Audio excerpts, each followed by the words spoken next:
Hi there and welcome to my video, Dollar Dominance Brings Yen and Euro to Their Knees. Since the beginning of 2021, the US dollar has appreciated noticeably against many world currencies. There are many reasons for this. In times of elevated economic and political uncertainty, investors increasingly favor the greenback, which they still consider a safe haven. In addition, US yields have been edging higher. Both increases demand for the US dollar and raise its external value. The Japanese yen and the euro in particular have lost significantly against the US currency. The yen has dropped 34% since December 2020, the euro 20% since May 2021, and has nearly returned to parity with the US dollar. The question is why?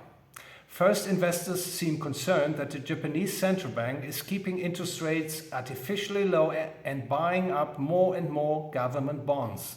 Japan's public debt amounted to 257% of its gross domestic product at the end of 2021, the highest level among developed economies.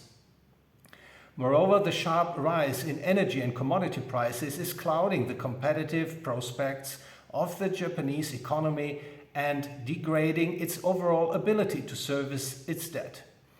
This in turn fuels investors' fear that the Bank of Japan will have to speed up the electronic printing press and devalue the yen's purchasing power internally and externally. The problems in the euro area are no different. The European Central Bank has increased interest rates by 0.5 percentage point. However, financial markets are still not convinced that the ECB will fight high inflation in the euro area with the necessary determination, especially since ECB President Christine Lagarde publicly said on June 29, 2022, quote, "I do not think that we will return to a low inflation environment," quote ends.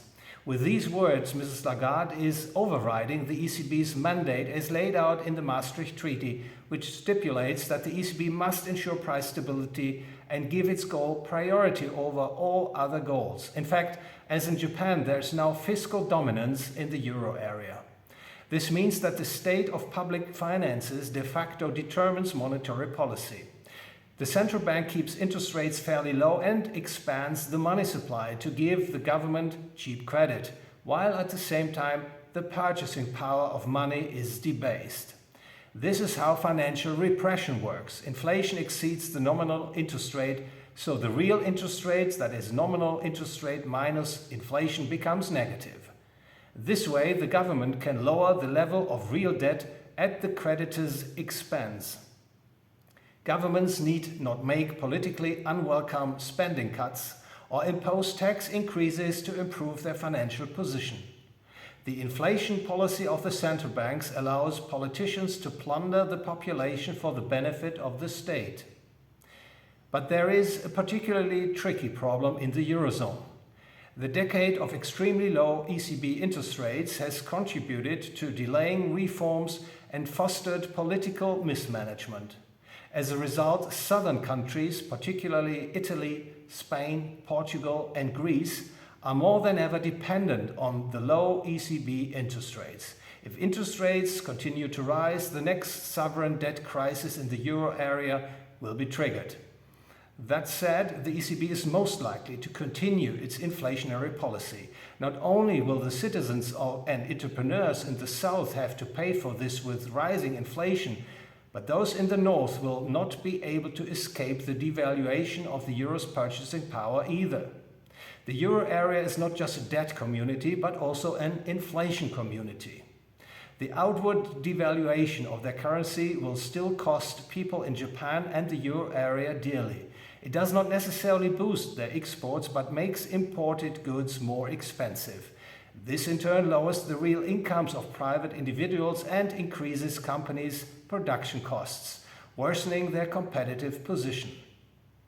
Japan has had a negative trade balance since mid-2021. It pays more for imports than it earns for exports. Germany's trade balance, and thus also that of the euro area, has recently turned into a deficit. World export champions no more.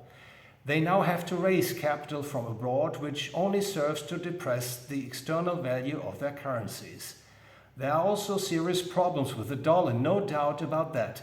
high inflation and escalating national debt. However, due to the dollar dominance, this has not yet negatively impacted the dollar's external value. The reason is that the greenback is still the world's reserve currency, on which the entire international credit and monetary system is built. The signs of this structure's disintegration will most likely not primarily affect the dollar, but hit all other currencies particularly hard, and they will all be in serious trouble once the dollar loses investor confidence, which someday may well occur. The fluctuating exchange rates between the dollar and all other currencies, however, should not distract from one important thing. The purchasing power of all currencies, including that of the dollar, has been declining year after year. This is reflected in the continued rise in the price of gold. For example, the price of gold calculated in euros has risen by an average of 8.4% per year since 1999. In terms of yen, gold increased by 8.7% per year on average. In terms of the US dollar, by 7.4%. A painful truth is thus expressed. The chronic inflationary policy of the central banks is destroying the purchasing power of money. Investors who wish to preserve their capital should therefore avoid any official currencies as best as possible, be it yen, euro or dollar. Thank you very much for your attention. If you enjoyed the video, please like, share, follow my channel and ring the bell.